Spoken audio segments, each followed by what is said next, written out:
मी आहे डॉक्टर मंगल हेबंधे, संस्थापक आणि सेक्रेटरी विहंगम टेक्नोहोलिस्टिक ऑर्गनायझेशन. सध्या मी बरेच वर्कशॉप घेत आहे. मॅनिफेस्टेशन, गोल सेटिंग, आपण कुठले कुठले टेक्निक्स वापरले पाहिजेत आणि आपले ध्येय कशी साकार केली पाहिजेत. तर त्या अनुषंगाने आज मला तुम्हाला सांगायची आहे माय स्टोरी ऑफ मॅनिफेस्टेशन. मॅनिफेस्टेशन म्हणजे जाणून बुजून प्रयत्न करून यश खेचून आणणे. तर मी कसे गोल सेट केले होते आणि कसे मला सक्सेस मिळालं आहे त्याबद्दल आता थोडंफार सांगत आहे.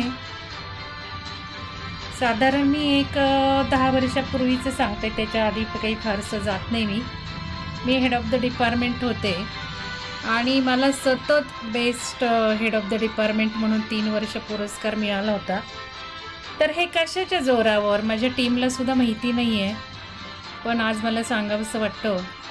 त्यावेळेसही मी मॅनिफेस्टेशन टेक्निक्स करायचे. गोल माझ्या नोटबुकमध्ये डायरीत लिहिलेले असायचे आणि जाणून बुजून यश खेचण्याचे मी टेक्निक्स अवलंबत असे.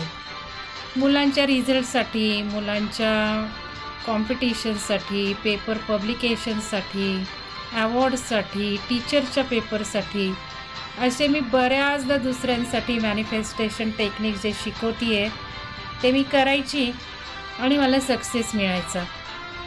आमच्या डिपार्टमेंटचा ग्रोथ रेट त्यावेळेला बाकीच्या डिपार्टमेंटपेक्षा डबल टिबल असायचा.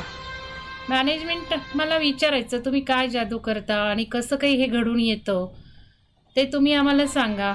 पण मी फारशी हसण्यावारी नाहीची.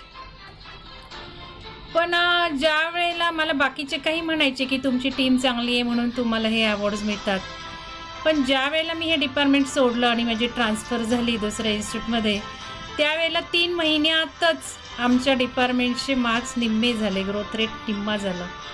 आणि मग माझ्या स्टाफ मेंबरनी मला बोलून दाखवलं, म्हणजे याचा अर्थ मॅडम तुम्ही स्वतः निम्मे मार्क मिळवत होता आणि त्यानंतर डिपार्टमेंटला बेस्ट डिपार्टमेंट म्हणून मिळालंही नाही. तर अर्थात हे सगळं मॅनिफेस्टेशन टेक्निक्सचा सक्सेस होता. मी फक्त ते इम्प्लिमेंट करायची, दुसऱ्यांसाठी इम्प्लिमेंट करायची आणि त्याचे सक्सेस अनुभवले. त्याच्यानंतर मला असं वाटायला लागलं, मी हे जे यश माझ्या डिपार्टमेंटसाठी केलं, प्रगती केली, ती माझ्या एका संस्थेसाठी मर्यादित राहिली. मी ज्या शाखेत बदलून गेले होते तिचं माझ्या ज्ञानाचा, अनुभवाचा कधीच वापर झाला नाही आणि आजही फारसा होत नाही. त्यामुळे माझं लक्ष डायव्हर्ट झालं आणि माझ्या ज्ञानाचा, माझ्या अनुभवाचा उपयोग समाजासाठी मी आता केला पाहिजे हे मला निकर्षाने जाणवू लागलं. आणि म्हणूनच माझ्या विहंगम टेक्नोहोलिस्टिक ऑर्गनायझेशनची स्थापना झाली. आणि या निमित्ताने मी बऱ्याच कॉलेजच्या टीचर्सला, स्टुडंट्सला ट्रेनिंग देत असते आणि माझं हे ज्ञान अगदी दिलखुलासपणे फ्रीली वाटत असते. त्यामुळेच मला मॅनिफेस्टेशनची स्टोरी मला सांगावीशी वाटते, जेणेकरून बाकीचे प्रभावित होतील, ती टेक्निक्स अंमलात आणतील आणि त्यांचंही आयुष्य सुखकारक जाईल, त्यांनाही हवे ते मिळू लागेल, ही माझी धडपड चालू आहे. तर त्यानंतर मला आठवतं 2014मध्ये मी पहिल्यांदा इंटरनॅशनल कॉन्फरन्समध्ये पेपर लिहिला होता. माझ्या शिकवण्याच्या पद्धती नेहमीच मी इनोव्हेटिव्ह पद्धतीने शिकवलं आणि ही IEEEची कॉन्फरन्स होती पतियाला ठिकाणी पंजाबमध्ये आणि खूप स्टँडर्ड कॉन्फरन्स ही रेकग्नाइज आहे. मी चक्क 70-75 हजार रुपये खर्च करून या कॉन्फरन्सला गेले होते बाय एअर. पण तेव्हासुद्धा खूप अडथळे आले होते, प्रवासाचे, तिकीट बुकिंगचे, एअर फ्लाईट कॅन्सल होण्याचे. प्रचंड थंडी होती पंजाबमध्ये. मला परमिशनसाठी सुद्धा खूप नामुश्किलीमध्ये सिच्युएशनमध्ये परमिशन घेऊन मी गाठली होती ही कॉन्फरन्स आणि अगदी सक्सेसफुली माझा पेपर प्रेझेंट केला. त्यावेळेला मला आठवतं जे जज होते ते म्हणाले की तुम्ही हे जे काही करताय, ॲक्टिव्ह लर्निंग, डायनॅमिक क्लासरूम, ते फॉरेनमध्ये इम्प्लिमेंट केलं जातं, तुम्ही इंडियात हे राबवताय, फार तुमचं कौतुक वाटतं. आणि या कॉम्प्लिमेंट्समुळे माझं खूप कॉन्फिडन्स अगदी बिल्डअप झाला की येस, आपण काहीतरी छान करत आहोत.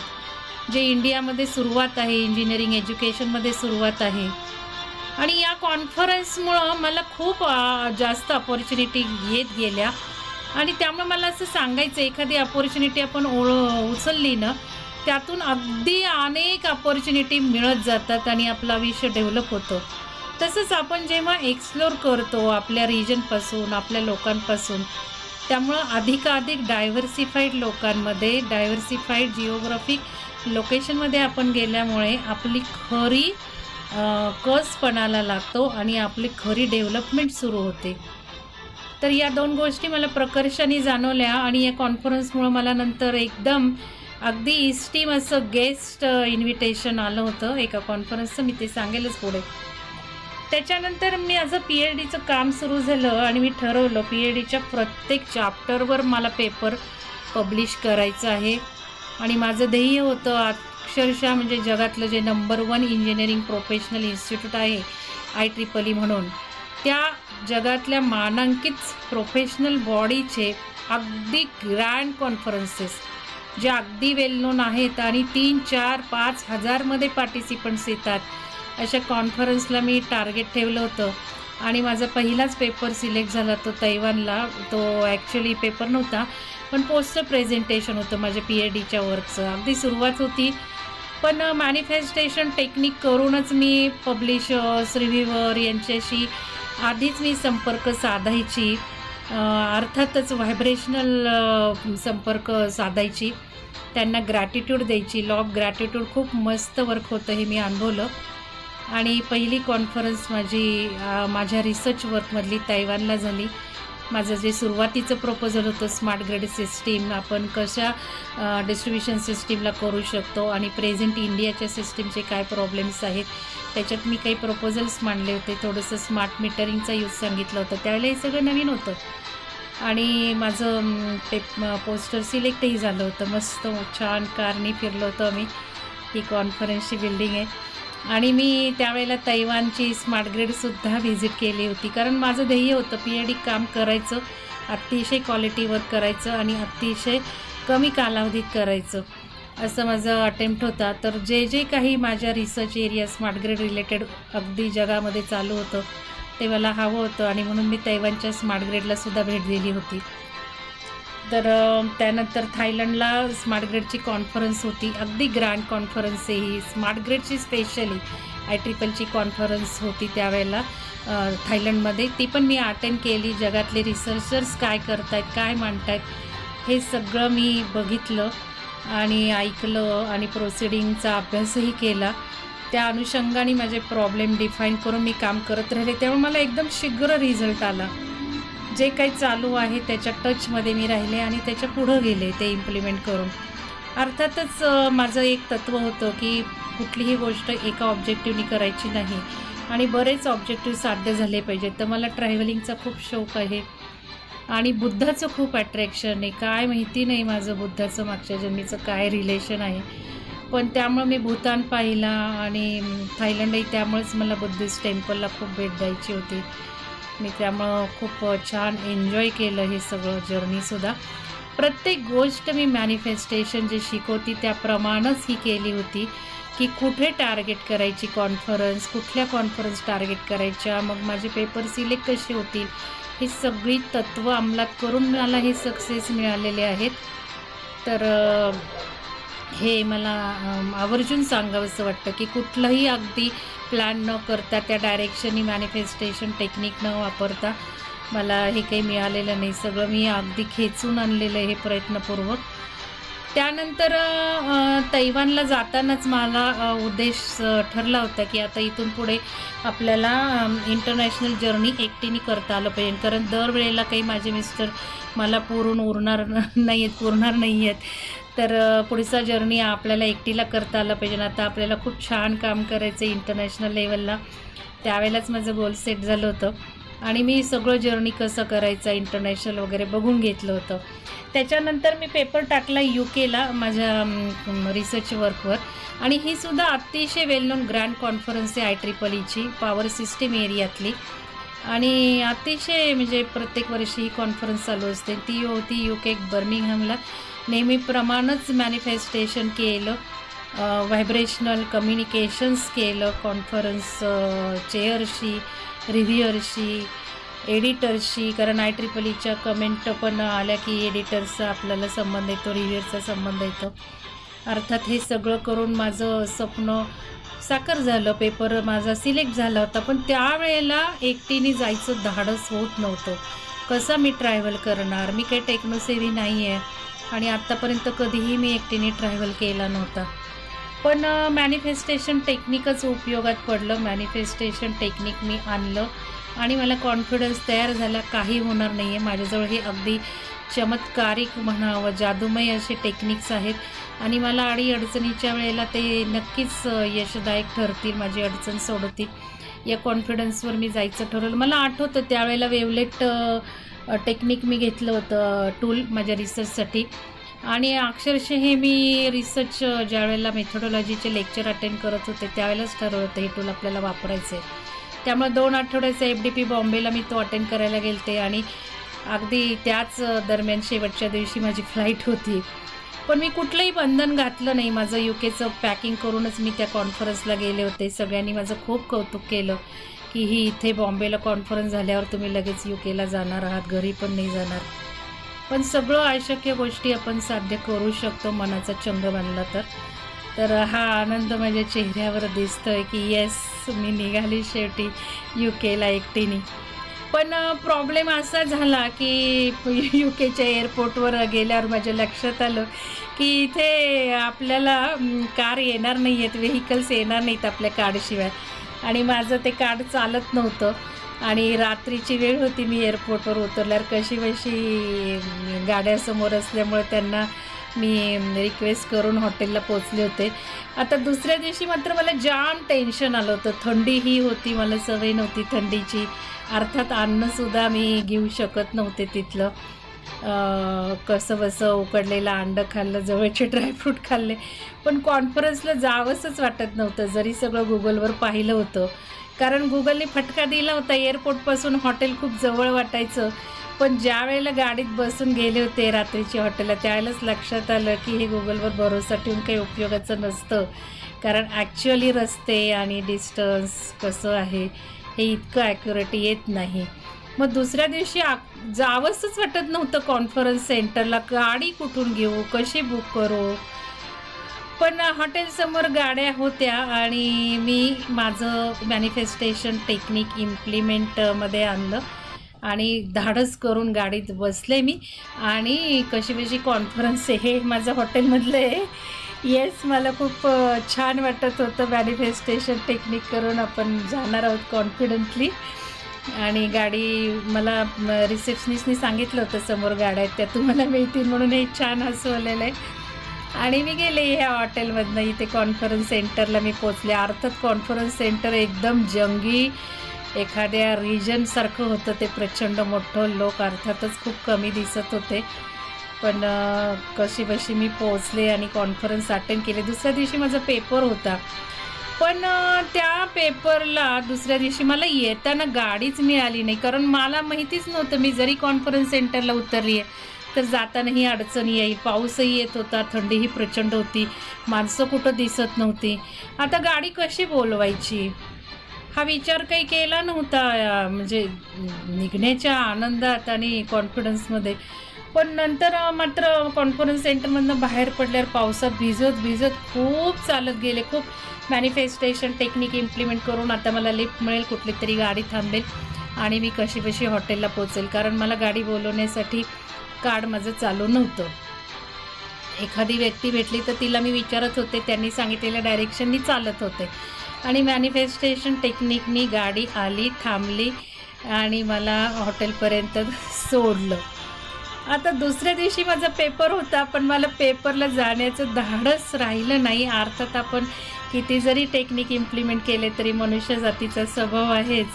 खूप भीती वाटत होती हॉटेलला आणि आता नको हा पेपर, नको ते, बाप रे किती मला म्हणजे गाडी मिळण्याचा प्रॉब्लेम आला आणि कसं होणार. असं करत मी रात्री विचार करायला लागले आणि काही नाही. मॅनिफेस्टेशन टेक्निक आहे ना आपल्याजवळ, आपण पेपरसाठी तर आलो आहोत ना, म्हणून मी बसले, मॅनिफेस्टेशन टेक्निक केलं, शिवसरोदय शास्त्र इम्प्लिमेंट केलं आणि श्वास घेऊन निघाले. आणि मला माहिती होतं हॉटेलसमोर तर गाड्या असणार आहे, तो तर काही प्रॉब्लेम नाही आहे, येतानाचा प्रॉब्लेम येणार आहे. मग मी श्वास घेऊन मॅनिफेस्टेशन टेक्निकली असं पाहिलं की मला हवा तो ड्रायव्हर मिळतो आहे आज हॉटेलच्या समोरच्या कारमधनं, आणि मी त्याला रिक्वेस्ट करेल की तूच मला आण बाबा परत कसंही करून. आणि ते इम्प्लिमेंट केलं मी. मला मस्त ड्रायव्हर मिळाला, तो होता बांगलादेशाचा. मी त्याला माझी अडचण सांगितली आणि म्हटलं anyhow you manage to come here. मी टायमिंग दिला माझ्या पेपर प्रेझेंटेशन नंतरचा. अर्थात मला काही थांबण्याची इच्छा नव्हती, बघायचं पण होतं. आणि मी पेपर प्रेझेंट केला, तो मला घ्यायला आला. आणि बांगलादेशचा असल्यामुळं मी त्याला माझा प्रॉब्लेम सांगितला. आणि मी टीचर असल्यामुळं आपले मोदी सगळं आपलं जुळून आलं आणि त्यांनी मला फिरवायचं कबूल केलं. आणि नंतर 5-6 दिवस मी जेवढे दिवस होते तेवढ्या दिवस त्यांनी साथ सोडली नाही आणि माझं खूप छान छान काम होत गेलं. हे माझ्या चेहऱ्यावर हसू पेपर प्रेझेंट करून आल्यानंतर. एवढी प्रचंड थंडी होती की माझे हाडं दुखायची, पण हे पहा मी कसं छान फोटो काढला आनंदात. अमेझिंग असतं मॅनिफेस्टेशन इम्प्लिमेंट झालं ना. त्यानंतर मग 2016मध्ये मला खूप फिरायची इच्छा होती. PhD काम मग करून मला थोडंसं एक्झर्शन झालं होतं. मग आता कुठं फिरायचं, तर मी सिक्कीम पाहिलं नव्हतं. मग मी सिक्कीमच्या कॉन्फरन्स बघू लागले आणि अर्थात मला क्वालिटी कॉन्फरन्सच हव्या होत्या. मग मला सिक्कीमला स्प्रिंजरची कॉन्फरन्स मिळाली आणि मी ठरवलं इथे पेपर टाकायचा. पण आता माझ्याजवळ थोडेसे रिझल्ट नव्हते, कारण UK तैवान झालं होतं, काम भरपूर इतकं झालं नव्हतं की परत या IEEE स्टँडर्ड कॉन्फरन्सला स्प्रिंजर्सच्या, आणि ते पण बुकमध्ये चॅप्टर पब्लिश होणार होते. इतकं स्ट्रॉंग माझं असं वर्क नव्हतं. पण मी विचार केला आणि शोधू लागले आणि माझ्या लक्षात आलं प्रिलिमिनरी एक जी मेथड होती त्याचे मी रिझल्ट्स पुढं वापरले नव्हते. मग त्याच मेथडचे रिझल्ट्स मी हे करायचे ठरवले. अर्थात तो एक पेपर व्हॅलिड केला होता, पण त्याच्या पुढं जाऊन मी काही कन्क्लुजन्स मांडले आणि त्या पेपरशी कंपॅरिझन केलं. आणि नेहमीप्रमाणे मॅनिफेस्टेशन वापरून माझं पेपर सिलेक्ट झाला. इथे UKला मी सांगायची एक गोष्ट विसरले की माझं नेहमी ठरलेलं असतं एक ऑब्जेक्टिव्ह मी घेणार नाही. तर UKला मी असंही ठरवलं होतं मी नुसती एक कॉन्फरन्स करणार नाही, मला अजून एक काहीतरी बेनिफिट झाला पाहिजे. मी एवढा खर्च करते, एवढी एकटीने जायची जबाबदारी घेते आहे. आणि कॉन्फरन्सच्या आधीपासूनच मी ते सीड प्लांट करत होते.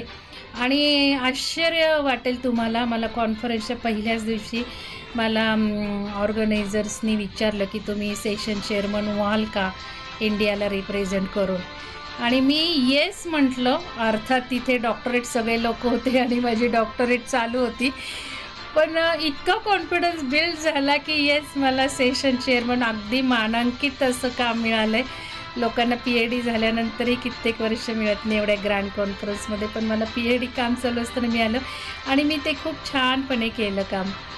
तर इथे ओरिसाला हे सिक्कीमलाही मी तसंच टाकलं होतं की मला एक पेपर नको आहे.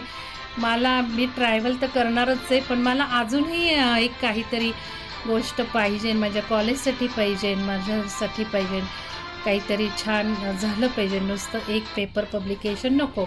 आणि माझ्या लक्षात आलं की त्याला पेपर अवॉर्ड्स होते. येस, मग मी टार्गेट केलं मॅनिफेस्टेशन वापरून की मला बेस्ट पेपर अवॉर्ड मिळणार आहे. साईड पेपर होता, साईड रिझल्ट्स होते, पण लिमिटेशन्स हे वापरायचेच नसतात मॅनिफेस्टेशन टेक्निक्समध्ये. अशक्य काही नसतं, कसं होणार त्याचा विचार करायचा नसतो, केव्हा होणार, कोण घडवणार असाही विचार करायचा नसतो. आणि मी ठरवलं की माझंच बेस्ट पेपर हे अवॉर्ड असणार आहे. मला माहिती नाही कसं, पण होणार आहे. आणि ते मला मिळालं, अगदी आश्चर्यकारकपणे मिळालं. जेव्हा माझा पेपर प्रेझेंट झाला त्यावेळेला 10 मिनटं क्वेश्चन आन्सर्स चालले होते.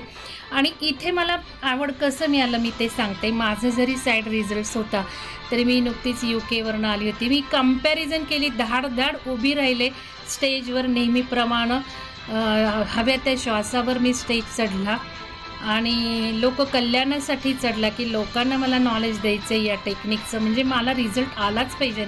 हा काही रिझल्ट माझ्यासाठी नको आहे. मला बेस्ट अवॉर्ड आपण किती मिळवू शकतो हे लोकांना अप्रूव्ह झालं पाहिजे, त्यांचा विश्वास बसला पाहिजे. म्हणजे माझ्याजवळ अशा काही गोष्टी पाहिजेत चांगल्यात चांगल्या, की ज्या लोकांना खेचून घेतील, की खरंच या टेक्निकने आपण हवं ते मिळवू शकतो. कारण मी तर अनुभवतच होते रोजच्या जीवनात. आणि असं विचार करून मी स्टेजवर चढले आणि काय झालं माहिती नाही, हे सगळे रिझल्ट्स मी UKच्या पेपरशी कम्पेअर केले आणि एक्झामिनरही चकित झाली, की ही बाई UKला जाऊन आली, हे कम्पेअर करते एवढं सगळं. मग त्यांनी 10 मिनटं मला एक्झॅक्ट रिअल टाईम सिस्टीमवर वगैरे क्वेश्चन्स विचारले आणि माझे खूप छान उत्तर आली, नेहमीच्याच कॉन्फिडन्समुळे, मॅनिफेस्टेशनमुळे. आणि स्टेजवरनं खाली उतरताना मला माहिती होतं की ॲवॉर्ड हे माझंच असणार आहे. आणि मी मिस्टरना सांगितलं की मला ॲवॉर्ड हे मिळणारच आहे.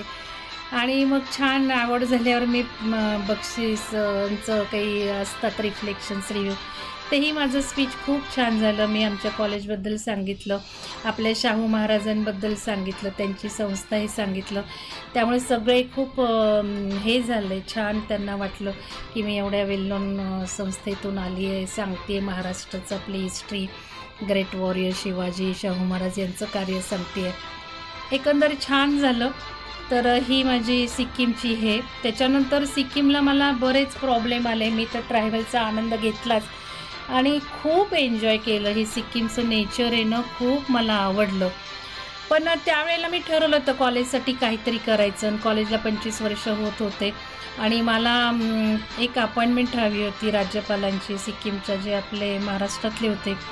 आणि त्यांना मी अपॉइंटमेंटसाठी घ्यायला गेले, त्यांच्या अपॉइंटमेंटला भेटायला गेले. त्यावेळेला खूप प्रॉब्लेम आले होते.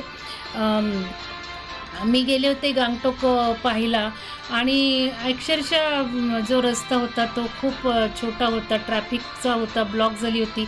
आणि मला यांनी जे अपॉइंटमेंट दिली होती त्या अपॉइंटमेंटला मी पोहोचू शकत नव्हते. पण मला लिमिटेशन्स माहिती नाही. मी लगेच व्हिज्युअलायझेशन करू लागले आणि म्हटलं मला काही माहिती नाही आहे, मला राज्यपाल एक्सटेंड करून देणार आहे टाईम आणि मला अपॉइंटमेंट मिळणार आहे. यांचे PA होते इंजिनियर, त्यांच्याशी मी कॉन्टॅक्ट करत होते. त्यांना मी सांगितला प्रॉब्लेम. ते म्हटले डोंट वरी. त्यांनी स्वतः छोटी कार पाठवली आणि मी मस्त कॅम्पसमध्ये पोहोचले, भेट घेतली, कॉलेजसाठी अपॉइंटमेंट मागितली. मला मिळाली ही, पण कॉलेजला काही ती अवेल करता आली नाही काही कारणाने, त्यामुळं होऊ शकलं नाही. तर हे असं ते आहे की ट्रॅव्हल प्लस कॉलेजचा फायदा प्लस माझा फायदा, हे मी नेहमीच बघत आलेली आहे. तर हे असं सिक्कीमचं माझं. स्प्रिंजर बुकला झालं पेपर पब्लिश चॅप्टर, जे अतिशय प्रेस्टिजियस आहे. की स्प्रिंजर हे जगातलं 2 नंबर आमच्या इंजिनिअरिंग प्रोफेशनलमधली मानांकित संस्था आहे, IEEEच्या खाली प्रोफेशनल बॉडी, आणि त्यांच्या बुक चॅप्टर माझा पब्लिश झाला.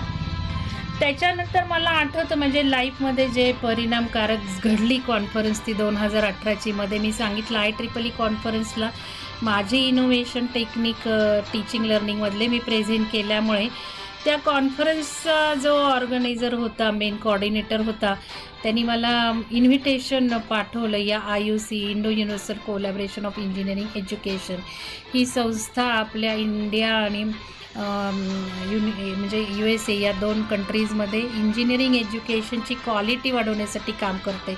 त्यांची ही इंटरनॅशनल जॉईंट कॉन्फरन्स होती, जिथे NBA, AICT, UGC सगळे लोकांनी त्यांचे विचार प्रेझेंट केले होते.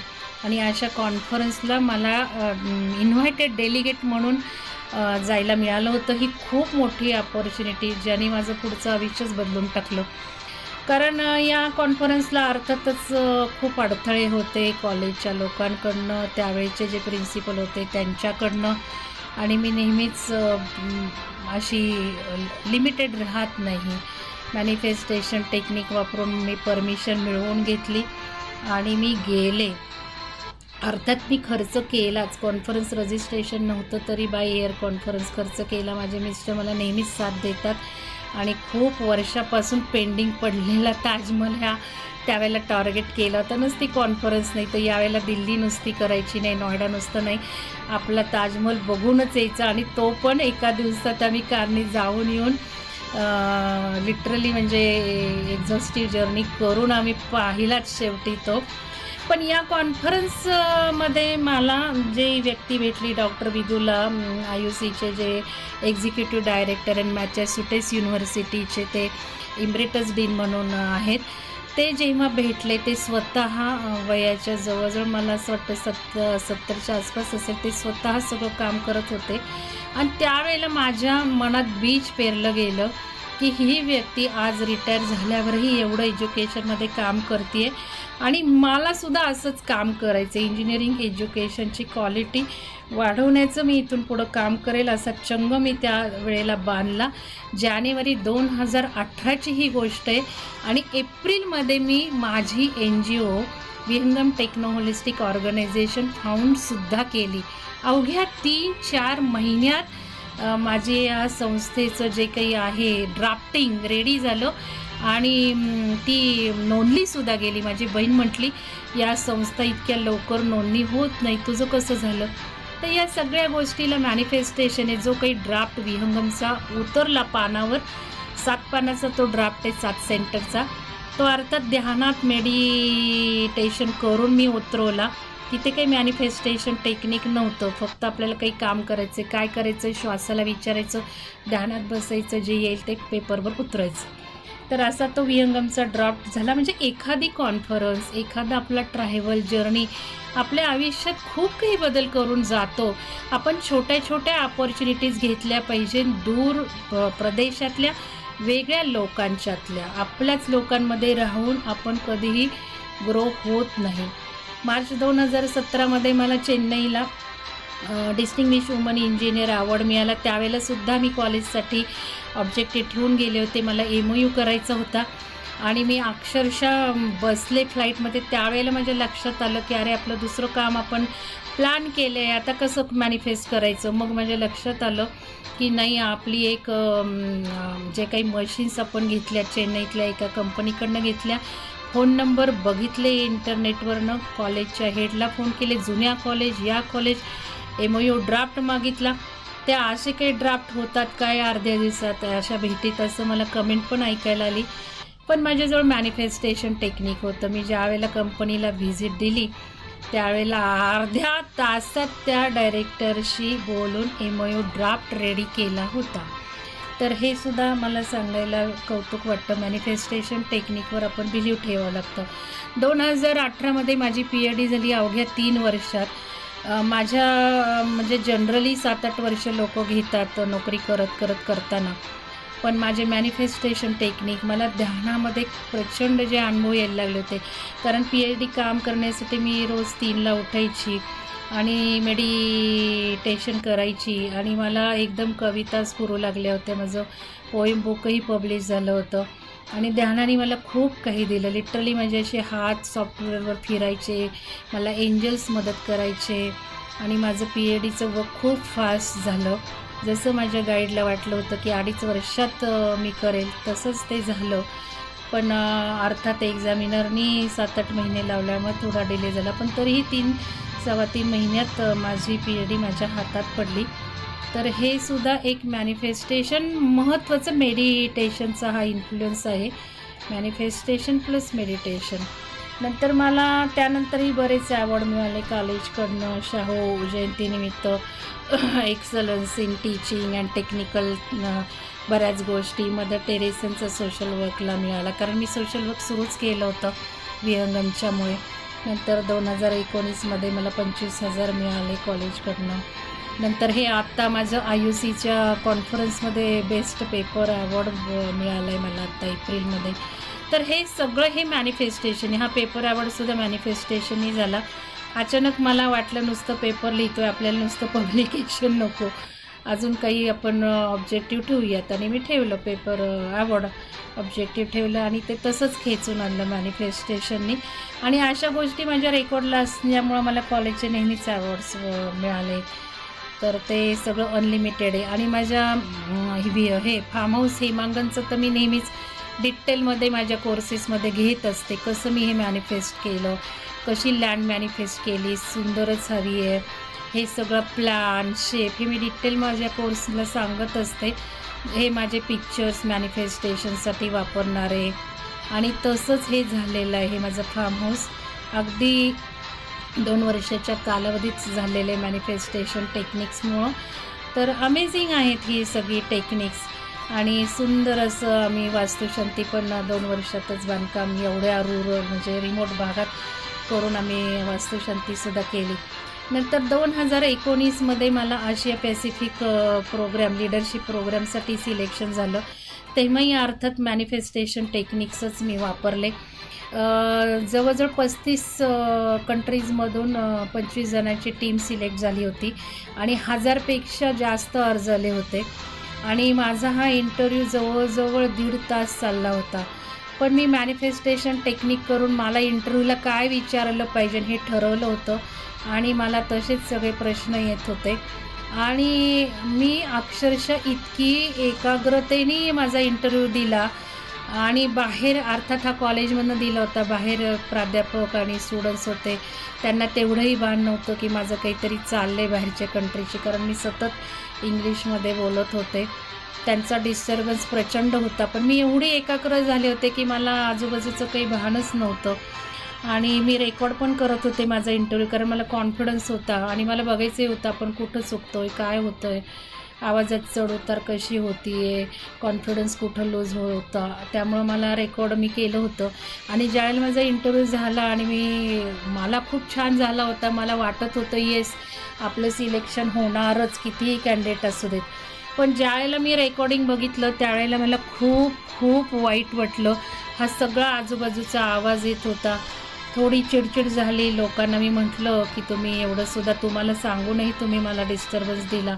डोळ्यातून गळगळ अश्रू वाहत होते आणि लगेच लक्षात आलं नाही, आपण निगेटिव्ह नाही काही आणायचं, पॉझिटिव्हच मॅनिफेस्टेशन हे शिकलेलीच होते. त्यामुळे लगेच ते अश्रू आवरले आणि असा विचार करायला लागले नाही मला ऑर्गनायझर्स बघतील की या सगळ्या गोंगाटातसुद्धा हिचं कॉन्सन्ट्रेशन ढासळलेलं नाही आहे.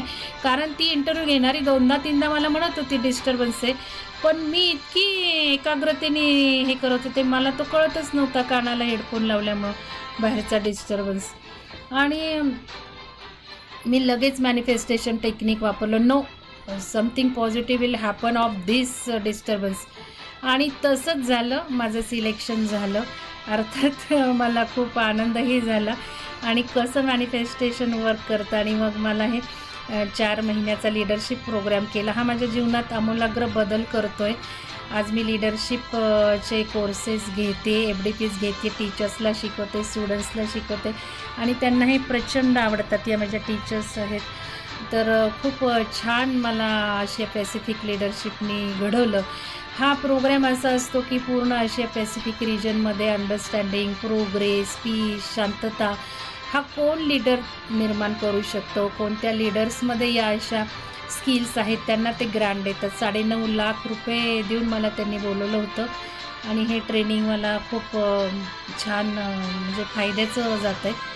हे माझं UKचं मी तुम्हाला सांगितलं. हा ड्रायव्हर मला तो शॉपिंगलासुद्धा मदत करत होता आणि मस्त मी शॉपिंग वगैरे केली. ही माझी कॉन्फरन्स पेपर प्रेझेंटेशन. तर काही गोष्टी आपल्याला खूप छान कॉन्फिडन्स देतात.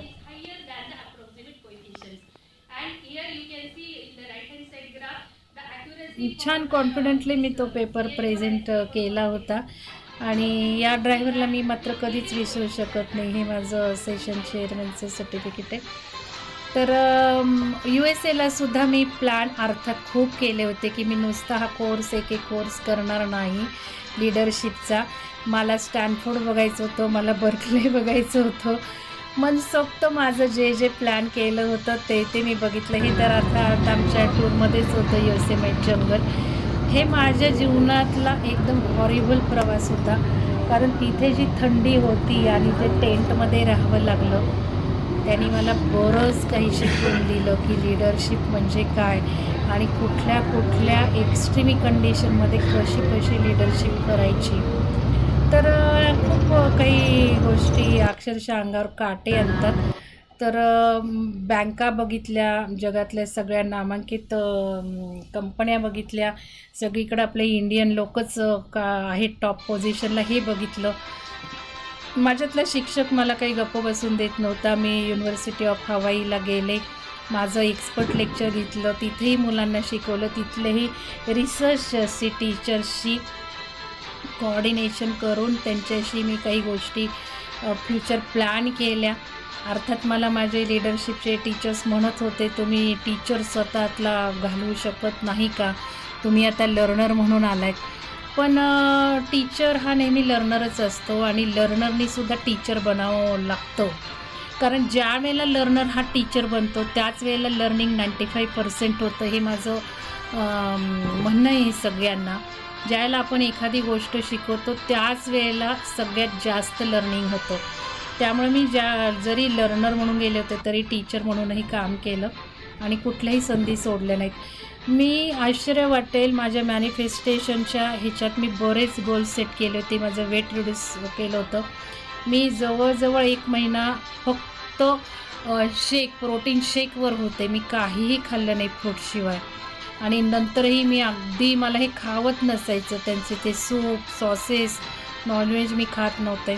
नंतर कसंबसं थोडंसं कुकिंग करून मी काढलं आणि माझं जवळजवळ 7 किलो वजन कमी झालं होतं. तर हे माझे त्यावेळेला जायच्या वेळेला आम्हाला सगळं तेच शिकवलं की मॅनिफेस्टेशन टेक्निक्स त्यांनी टेक्निकली प्रोफेशनली शिकवलं की गोल्स सेट कसे करायचे, मॅनिफेस्ट कसे करायचे. आणि या जोडीला माझे वेगळे मॅनिफेस्टेशन टेक्निक्स होतेच. पण जेव्हा मी आज वळून बघते, हा होता नोव्हेंबरमध्ये मी आले 2019मध्ये, म्हणजे 2 वर्षात मी जेव्हा बघते तेव्हा माझी बरीचशी गोल सेट करून झालेत. तर इथे मी विहंगमचं लिहिलं होतं की नो पाथवे, नॉलेज मला नव्हतं कसं पुढं जाऊ, फायनान्स नव्हता, रिसोर्स पर्सन नव्हते, लँड नव्हती. ही माझी सिच्युएशन आहे त्यावेळेला, म्हणजे डिसेंबर 2019. पण 20, 21 आणि 22 या 2 वर्षात बरंचसं हे पिक्चर बदलले. अर्थात या गोष्टी काही थोड्याशा माझ्या झाल्या नाहीत, सगळंच होतं असंही नाही. तर माझे पर्सनल गोलही खूप सक्सेस झालेले आहेत. आणि हे जर मी आज वळून बघते तर माझं जे प्रोफेशनल गोल्स होते त्यावेळेला मी सेट केलेले होते, आज बऱ्यापैकी माझे झालेले आहेत. इंटरनॅशनल कोलॅबरेशन झाल्यात, माझ्या वेगळ्या सोशल वर्क प्रोफेशनल कामासाठी, माझे व्हॉलेंटरी वर्कसाठी बऱ्याच ऑर्गनायझेशनशी टायअप झालेले, इंटरनॅशनल इन्व्हिटेशन्स मला मिळाले. माझं popular professional spiritual speaker, developer and counsellor म्हणून हे गोल सॅटिस्फाय होत आहे. फायनान्शियल सपोर्ट रिसोर्स पर्सन म्हणून तर मी 4000 इंजिनिअरिंग कॉलेजला ट्रेन केलं आहे आता टीचर्सला आणि स्टुडंट्सला 1000. तर हे जर मी बघितलं कसं कसं होत गेलं, तर मी हे जे काम केलं होतं पिक्टोरियली काढून लिहून, त्यामुळं बरंचसं झालेलं आहे. आता at the end of program म्हणजे ते पण माझे बरेचसे सॅटिस्फाय झाले. एक थोडासा कॉर्नर राहिलेला आहे. तर मेडिटेशन हॅबिट मी लिहिलं होतं, स्पिरिच्युअल रीडिंग्स लिहिलं होतं, हे सगळं व्हायला लागलेलं आहे. वेट माझं कमी करूनच मी आणलं होतं. इमोशनल टफनेस माझा बराचसा वाढलेला आहे. मेंटली हेल्दी स्ट्रॉंग मी झालेली आहे. तर या बऱ्याच गोष्टी झाल्या होत्या. आणि after 5-10 years after that APLP program, तर आज मला ज्यावेळेला ही मी स्लाईड बनत होते त्यावेळेला माझ्या अंगावर काटा आला. हे मी बरंचसं लिहिलं होतं आणि मला प्रश्नाचं उत्तरच मिळत नव्हतं की मी ध्यानाचे काही प्रोग्राम घ्यायला लागली आहे मोठ्या प्रमाणात. तर स्पिरिच्युअल रिट्रीट सेंटर माझं होतं प्लॅनमध्ये, पण मी स्वतः ते सगळे प्रोग्राम घेईल असं कधीच प्लॅन केलं नव्हतं. मला आठवत नाही, पण इथे मी कुठंतरी आज वाचलं आणि ते मी म्हटलं होतं, म्हणून याही गोष्टी माझ्या नकळत व्हायला लागल्यात. Centre of humanitarian activities, Cloud9 health centre आणि 7 heaven centre of human development. तर हे मी लिहिलं होतं की as a secretary of Vihangam I will be very busy in work to blend spirituality and humanity in education system and to foster ancient Indian science and values to build mentally and physically superpowered, vigorous, bright and talented youth. तर हे मी काम करते आहे and I will have recognition as a popular spiritual and educational speaker. तर आज मला इथे काटा आला अंगावर.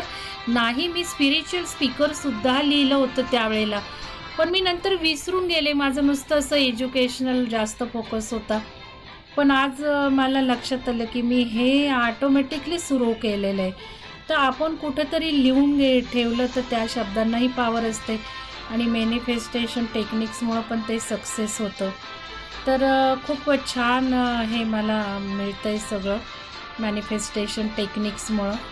आता विहंगमचं सुद्धा आल्यानंतर त्यावेळेला मला लँड नव्हती, स्पेस नव्हती, पण मी सप्टेंबरमध्ये लगेच आम्ही विहंगमसाठी जागा घेतली दुसरी, आणि नोव्हेंबरमध्ये आमची वास्तुशांती पण झाली. आणि अगदी म्हणजे हे मॅनिफेस्टेशननीच झाली. ज्यावेळेला फार्म हाऊस होतं त्यावेळेला मी सारखं व्हिज्युअलायझेशन करत बसायची, नाही मला इथेच जवळ जागा पाहिजे. मी मिस्टरांना म्हणायची मला जवळच जागा हवी आहे, मला जवळच जागा हवी आहे. ते म्हणायचे इतक्या रिमोट जागी कशाला, आपण जरा थोडंसं शहरात घेऊ. मी म्हटलं नाही, मला नेचरमध्येच हवी आहे.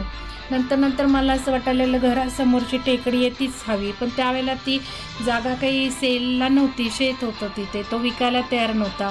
शेवटी मी मॅनिफेस्टेशन करत राहिले, नाही मला घरासमोरची जागा मिळेल, टेकडी पायथा मिळेल. आणि खोटं वाटेल तुम्हाला, पण त्या शेतकऱ्यांनी, जे काही सगळे शेतकरी होते त्या सगळ्यांनी ती बिल्डरला विकली, बिल्डरनी ती घेतली. किती मॅनिफेस्टेशन टेक्निकमध्ये पॉवर असते. आणि मग आम्ही ठरवलं घरासमोरचा प्लॉट घ्यायचा. पण नंतर मला अचानकच असं वाटलं की घराच्या शेजारी हे सगळं बिल्ड अवस्थेत आहे आणि आपण का नाही जाऊन ते बघावं. म्हणून मग जाऊन बघितलं आणि मिस्टरांना म्हटलं नाही आपण हेच घेऊ. मग 1 वर्षापूर्वी मिस्टर तयार नव्हते घ्यायला, म्हणून मी ती टेकडी पायथ्याचं मॅनिफेस्टेशन करत होते. पण ते झाल्यावर परत एकदा ज्या वेळेला प्लॉट घ्यायचं ठरलं त्यावेळेला म्हटलं अजून एकदा चला आणि विचार करा परत. म्हणून दुसऱ्यांदा भेट द्यायला गेलो तर लक्षात आलं अरे आपल्याला जसं जसं हवं आहे तसं इथे ऑलरेडी रेडी आहे, मग का तो रिकामा प्लॉट घ्यायचा. आणि मिस्टरनाही ते पटलं आणि अगदी हे अमेझिंग जागा आमच्या हातात आली. जसं विहंगमचा प्लॅन आहे त्याला जशी जागा लागणार आहे तसंच ते सर्व काही आहे. आणि मग माझ्या लक्षात आलं आपण विहंगमच्या पहिल्या सेंटरचं काम केलं गेल्या 2 वर्षात. आता ज्या सेंटरचं काम करायचं आहे त्या सेंटरसाठी ही जागा तितिक्षा स्पिरिच्युअल रिट्रीट सेंटर हे आपण लिहून ठेवलं आहे प्लॅनिंगमध्ये, आणि त्यासाठी ही जागा खूप योग्य आहे. आणि मग म्हणजे लक्षात आलं किती अमेझिंग प्रोग्राम असतात. तर एप्रिल 2008मध्ये आम्ही फाउंडेशन केली संस्थेची आणि 2021 सप्टेंबरला जागा आमच्या हातात आली. वास्तू पण झाली. नोव्हेंबरला मस्त आम्ही खूप मोठ्या ह्याच्यात केली ही पण वास्तुशांती हेमांगणसारखी, आणि खूप खुशीचा दिवस होता. असं विहंगमचं कामही जोरात सुरू झालं. आणि आज मी बरेच प्रोग्राम घेते आहे, बऱ्याच कॉलेजेसमध्ये जाऊन. प्रचंड तुम्ही जर बघितलं एवढे स्टुडंट्स टीचर्ससुद्धा साधारण 400-500 जण असतातच असतात. तर वेगळ्या वेगळ्या टॉपिकवर मी जसं व्हॅल्यूज, देन एथिक्स, आपले Indian cultures, ancient science, meditation, personality development, leadership skill development, goal setting and manifestation, आणि तुमचे visual creative skills, critical thinking, top 10 employment skills, आणि टीचरसाठी शिकवायच्या पद्धती, ॲडव्हान्स पॅडॉगॉजी, ॲडव्हान्स टूल्स टेक्निक्स, परत quality of engineering education, accreditation, बऱ्याच टॉपिकवर मी programme स्वतः घेत असते. आणि बऱ्याच संस्था मला वेगळ्या वेगळ्या स्टेट्समधनं बोलवू लागल्या आहेत. तर तुम्हाला सुद्धा ज्यांना बोलावंसं वाटेल तुम्ही नक्की मला कॉन्टॅक्ट करा. इथे मी नंबर दिलेलाच आहे. तुमच्या स्वतःच्या संस्थेसाठी, आजूबाजूच्या संस्थांसाठी, तुमच्या परिसरातल्या स्कूलसाठी, मुलांसाठी. तर शेवटी मला हेच सांगावंसं वाटतं की once you believe in yourself and see your soul as divine and precious, you will automatically be converted to a being who can create miracles. So Wayne Dyer has said. आणि हे माझं खूप महत्त्वाचं सेंटेन्स मी नेहमी लक्षात ठेवते की आपण मिरॅकल क्रिएट करू शकतो. मॅनिफेस्टेशन टेक्निक्स आपल्या जीवनात मिरॅकल्स आणतात. तर शेवटी हेच मला तुम्हाला सांगायचं आहे, believe in you and create the miracles and anything is possible. तर तुम्हाला जेव्हा केव्हा वाटलं की काही वर्कशॉप घ्यावेत मी, तर जरूर तुम्ही मला कॉन्टॅक्ट करा. मी काही संस्थांशी म्युच्युअल अंडरस्टँडिंग MOUसुद्धा केलेले आहेत. तुम्ही हा मेल ID लिहून घेऊ शकता. माझा फोन नंबर विहंगमचा लिहून घेऊ शकता. माझा पर्सनली मी तुम्हाला दिलेला आहे. तर केव्हाही तुम्ही मला कॉन्टॅक्ट करा. माझं नॉलेज तुम्हाला द्यायला मला नक्कीच आवडेल. शेवटी मी तुम्हाला सांगू इच्छिते, do the best you can until you know better. म्हणजे सारखं चांगलं करत राहा जोपर्यंत तुम्हाला आणखीन काही छान कळत नाही तोपर्यंत चांगलं करत राहा. त्याच्यानंतर अजून चांगलं करा. And then when you know better do better. म्हणजे जेव्हा काही आपल्याला नॉलेज मिळतं त्या नॉलेजचा वापर करून आणखीन काहीतरी चांगलं करत राहणे, सतत चांगलं करत राहणे हे खूप गरजेचं आहे. तर तसं आपण ते करत राहूयात. And all the best. तुमच्या सर्वांना माझ्या शुभेच्छा. तर इथे मी माझं केस स्टोरी ऑफ मॅनिफेस्टेशन म्हणजे मी कसं सक्सेस ब्रिंगिंगचे टेक्निक्स इम्प्लिमेंट केले आणि मला कसा सक्सेस मिळाला. नक्कीच तुम्हाला त्यामुळे प्रेरणा मिळो. तुम्ही मला कधीही कॉन्टॅक्ट करू शकता कुठल्याही शंकेसाठी आणि माझे कोर्सेस अटेंड करू शकता किंवा ऑर्गनाईज करू शकता. थँक्यू.